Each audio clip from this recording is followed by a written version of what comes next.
Dave Checkley came to see me, and he said, we've found the 16mm film among Eli Simpson's old records. And what do you think we should do with it? And of course the first thing you want to know what's on it. But running it on a 16mm projector was the last thing you wanted to do, because you're liable to wreck it. And so I came up with this idea after a day or two of getting in touch with the Yorkshire Film Archive. And the Yorkshire Film Archive are based in York, and they collect old film. And having spoken to them, yes, they were keen to take it, and secondly, they would provide us with a full copy on mini DV, so that we could then do what we like with it. Ideal.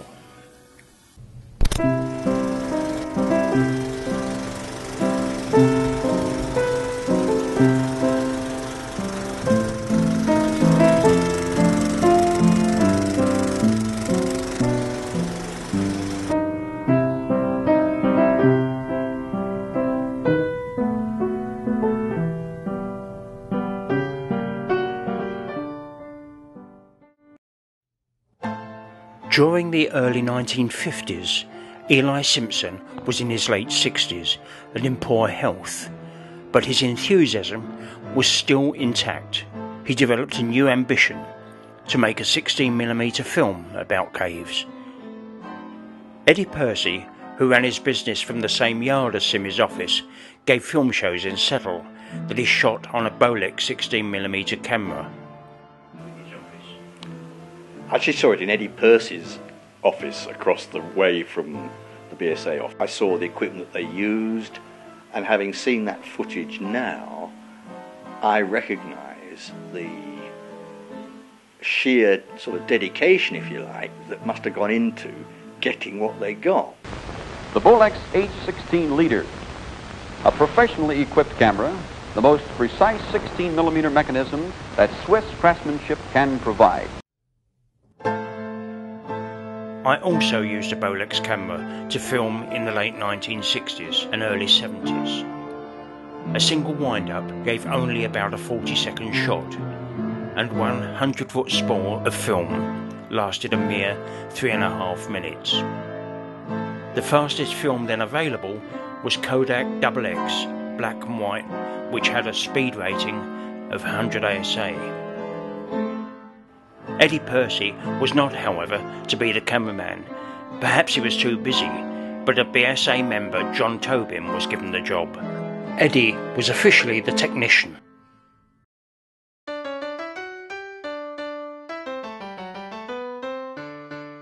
On the 10th of May 1953, Simmy's film diary records that Tobin went to do tests with 50 feet, about 2 minutes, of XX. Tobin had a photography business in Keighley, but although the object was to test exposures, the excessive camera movement suggests that clearly he had no experience at cinematography.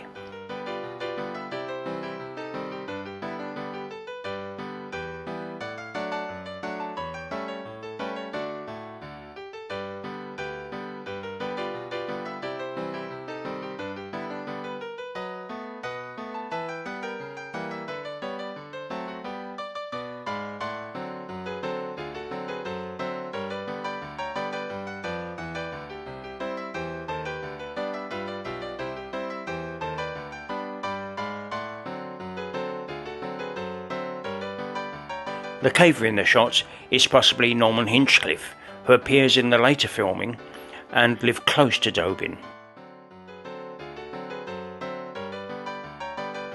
Tobin's own notes recalled "OK" for the first time.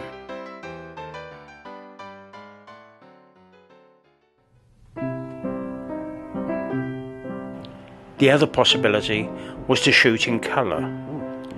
The problem was that Kodachrome was 2 stops slower than XX at 25 ASA and also needed good light and was less forgiving. Simmy's notes show that this time he was to go along. They were also testing a gadget that was some sort of iris that went on the front of the lens. the results were probably not what they expected. Also, the orange on the right is fogging due to badly loading the film in daylight. However, it's clear that already they have realised that they should use a tripod. On a longer lens, it was also clear that any camera movements were still too jumpy.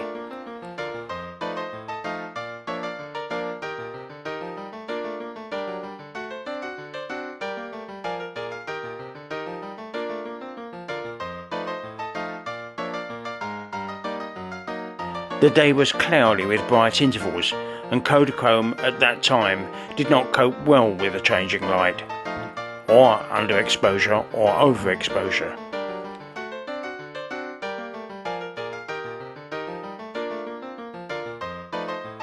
The shots in Malham village are particularly fascinating.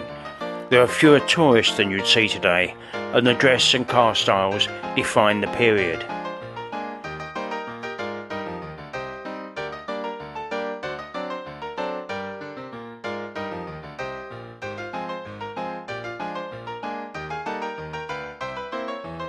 Simi was also keeping a tight record of the costs.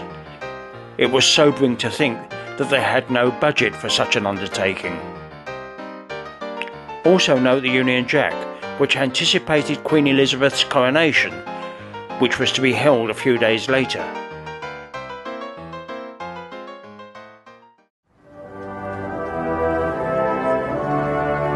The coronation obviously brought things to a short halt. Eddie Percy was to film the local celebrations for a later village hall showing. Nevertheless, on the 6th of June, only 4 days later, Tobin, Simi and John Cherry, who had a car, were off to Tarn Sinks for another try with Kodachrome. But the weather was to prove too dull to film. Not only that, but on the way back, a broken axle meant the car had to be towed back to settle. Bad weather was to allow no more filming for a month. There could only be captions on the film, no sound. So on the 13th of July, Tobin took the opportunity to shoot titles, both for Eddie's coronation filming and for the Malham Tarn sequence. The next outing with a repaired car was to Churn Milk Hole, supposedly because of its geological features. The results were disappointing. They'd not allowed for the deep shadow in the hole itself. The digital copy will already be enhanced, but only further processing on computer bring out any detail.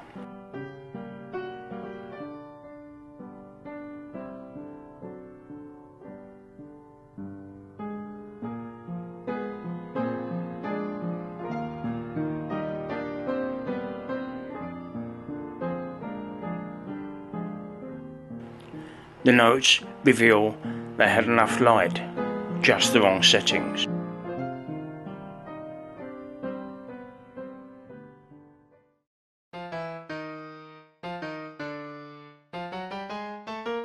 Filming at Malham Tarn 6 days later was nevertheless to restore their confidence. Conditions were perfect.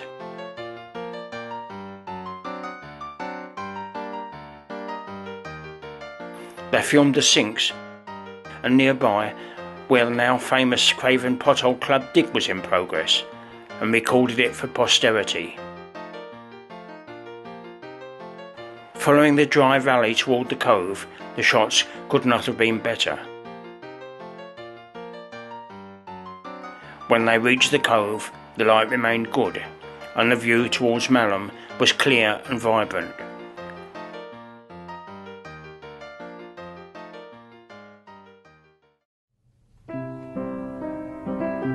The English weather has ways of getting its own back. Holiday time and no filming possible, so they spent the time making lighting stands. It was nearly a month later before any more filming was done, and this time the cameraman was Eddie Percy. Was Tobin tiring of the project? or possibly of Simmy, and was dropping out?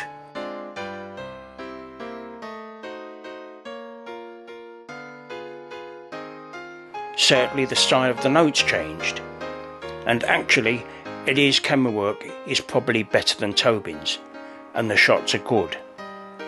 He is, though, a bit too fond of panning.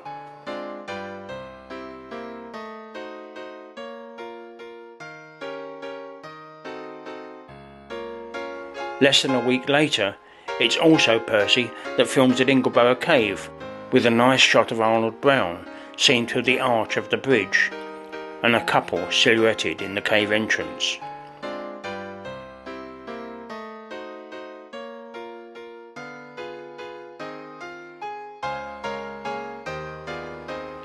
On his way back to Clapham, he picks up shots in the estate grounds, including the lake.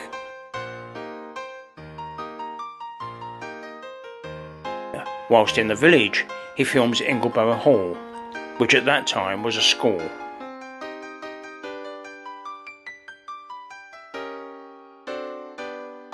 Two weeks later, Tobin is back again, with further shots of Ingleborough Cave, Green Lane, and finally Trowel Gill.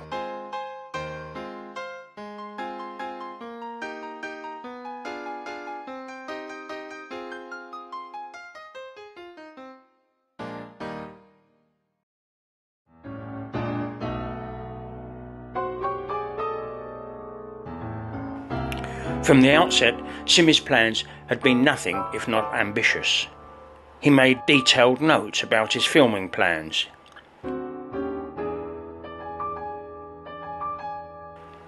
To film Gaping Gill Main Chamber, for instance, he visualised the camera and lighting positions he might need.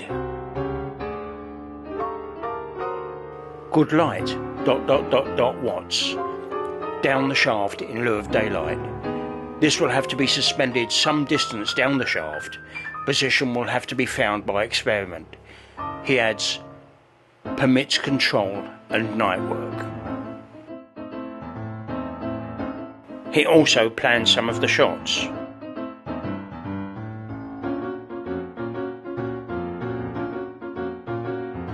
Again, what's required, ...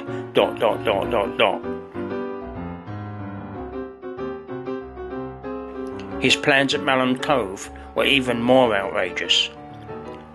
Inquire whether 2 miles of delivery hose and 1 trailer pump can be borrowed or hired. Pump from Tarn outflow to top of cove as route above. Say 3 descents and 1 ascent in daylight, 1 night descent under spotlights if practical, possibly 1 descent under falling water. Flow of water to be speeded up and increased in volume as the man descends. Somebody, it might even have been Simmy, drew 2 cartoons anticipating the possible trials of the underground cameraman. Now, nearly a year after they began, and 6 months without any filming, it was time to face reality. In Commercial Yard at night, Eddie Percy prepared to do some lighting tests on Kodachrome A, which at 40 ASA was balanced for artificial light. He was to compare the results of using 4 500-watt photoflood lamps at 10,000 candle power each, a powerful Tilly lamp which was reputed to have a 5,000 candle power beam, and finally some 1-minute standard fireworks magnesium candles. Okay, I'll calculate that even with 2 kilowatts of photoflood light, depending on the reflectors, at maximum aperture, they'd have a working distance of no more than about, say, 15 feet. Now you then take the Tilly lamp, and that will reduce to less than half of that, and come down to the magnesium flares, and you've probably got a working distance of about 1 metre and a hell of a lot of smoke. Simmy's grand ideas must have suddenly been brought into very sharp perspective. Another thing changes at this point. The notes, at one time meticulously kept, become brief and scrappy. Could it be that Tobin had dropped out and the less academic Eddie Percy had taken over the camera work? Strangely, Simmy's notes cease also. It could even be that the original notes were lost. We have no way of knowing. Whatever, we have almost no data for the rest of the filming.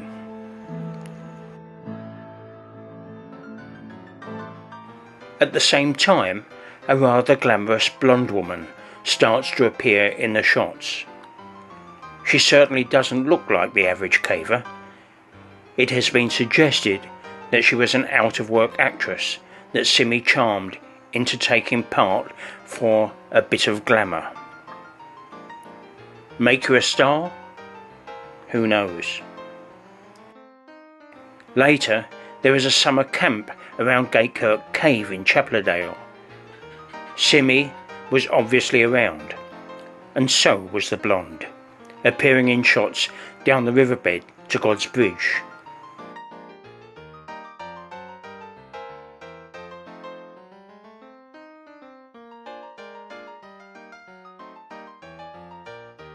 Briefly, even Simmy manages to get in shot.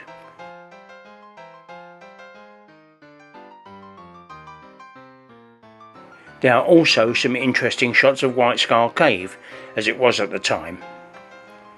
There was probably the intention of filming underground there later, but it never seems to have happened.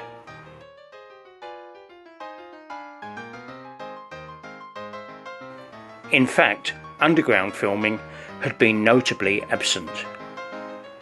Possibly finding a suitable large generator and heavy cables, which they clearly now needed, was causing the delay. In the meantime, Hull and Hunt Potts offered a daylight alternative. Could it be that they'd settled for a more practical alternative to the Malham Cove idea? The ladders are a lightweight rope ladder with round rungs.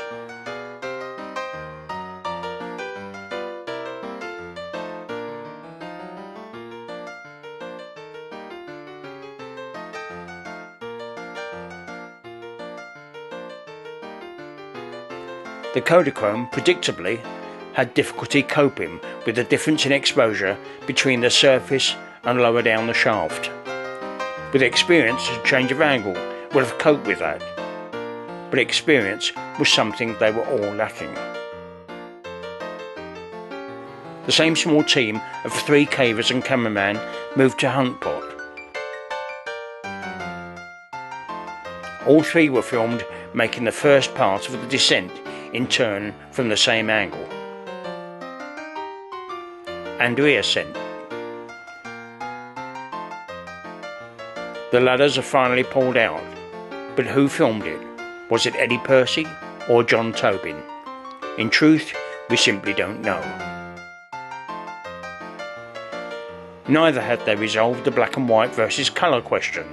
They are back at Hull Pot, this time with black and white. It is a less contrasted day, and clearly it copes better.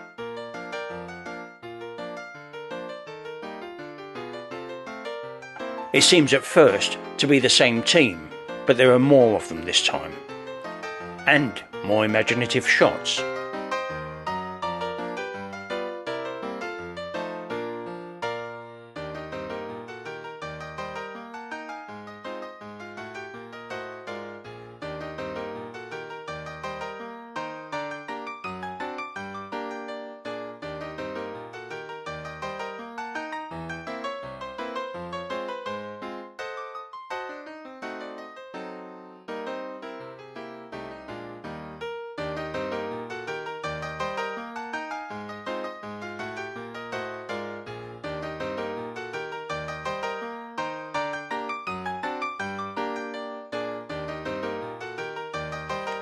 And is that our blonde again?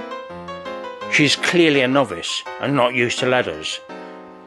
The lifeline is dutifully tied for her. In the meantime, the lifeline team has increased to 4.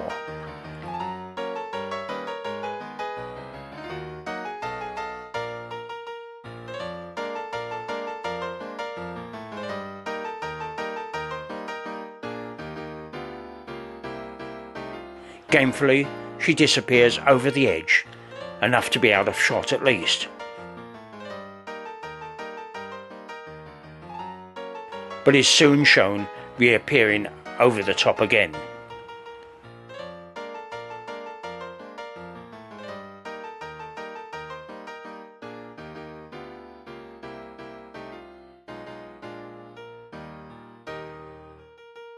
There are also shots from the bottom, but this clearly is not her. But she did get to the bottom, and is shown making an ascent.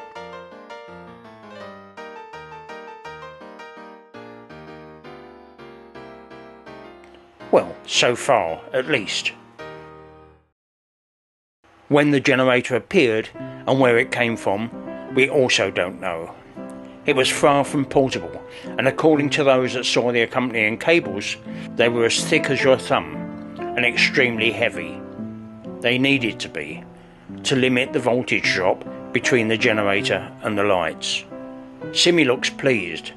Thanks to technician Eddie Percy on the left, another obstacle appeared to have been overcome.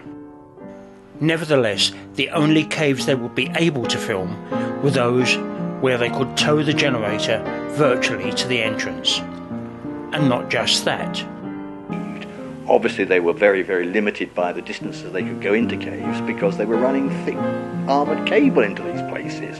And I can remember having to coil some of that cable up, and it was damn heavy stuff. You wouldn't want to be carting it too far underground. Ingleborough Cave was an obvious place to start. Guide Arnold Brown was keen to cooperate. They first tried filming with Kodachrome, but the problems were soon apparent. On the 25mm lens, the depth of field was minimal, and there were a lot of out-of-focus shots, although the colour was excellent.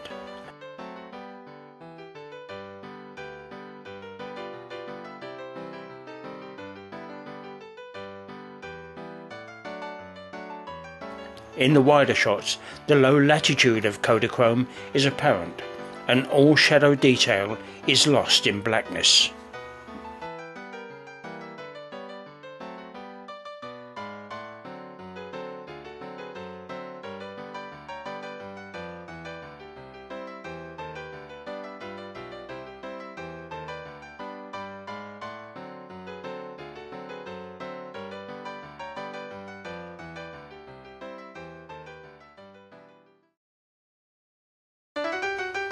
Once more they reverted to black and white, and the difference was astonishing.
Okay, but joking apart, with the camcorders we've got today that'll record down to extremely low light levels, where you can see exactly what you're getting, where the sound's built in, it's so easy to underestimate how difficult it would be to get underground footage at that time. The lighting for some of those shots is superb. You would be hard put to improve on some of that with modern day equipment. And once they had the shots, the problems didn't end there. Take editing, for instance. On 16mm at that time, you used a viewer like this, which they may or may not have had. A splicer like this, with which you cut the film and scraped off the emulsion, and finally film cement like this that dissolved the acetate and welded the two pieces of film together. The problem was that the joins very often came apart in the projector, and so in the middle of a projection you'd finish up with film all over the floor. There is one piece of film where neither the location nor the date are certain. Simi does mention some footage in Calf Hole Stream Passage, and this could well be it. The photograph of the generator is almost certainly taken by the wall outside. Whatever, it provided some of the best underground footage of all. It seems to feature the same trio seen at Hull Pod and elsewhere, including the famous blonde. It also overlooks the fact that apart from wearing shorts, the gentleman appears to have neither helmet nor light, although admittedly there was a 2 kilowatt light not too far away.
It's inevitable, and perhaps a little sad, that the film now reminds us of the silent movie era, a time that the filming had long since gone. Sadly, the serious intentions of Simi and his team were almost doomed from the start.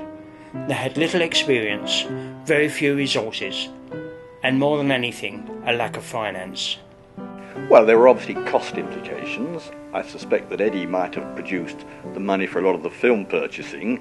There was the time and the involvement of people. Perhaps there were less and less people around who were prepared to put their efforts and energies into going off and making or helping make that sort of film. I don't know. He did try and resurrect it a bit. Ken Pierce and myself and one or two others were in Eddie Purce's office after we'd seen some of it, and it was mooted that perhaps we should go out and do some more, but it never came off. For the records, it's sad that we didn't have a bit more information about the film, and many of those that were around at the time are sadly no longer available. Norman Hinchcliffe, I am convinced, would have been a great source of information. Not only does he appear in the shots, but he was a friend of John Tobin. Sadly, Norman passed away almost 2 years before the film came to light. Winnie, who was later to become Norman's wife, is still around, but was young and remembers almost nothing about the filming. But who are these two? Clearly experienced cavers who appear a lot in the film. Somebody must know. It seems likely to be them at Hunt Pot and elsewhere.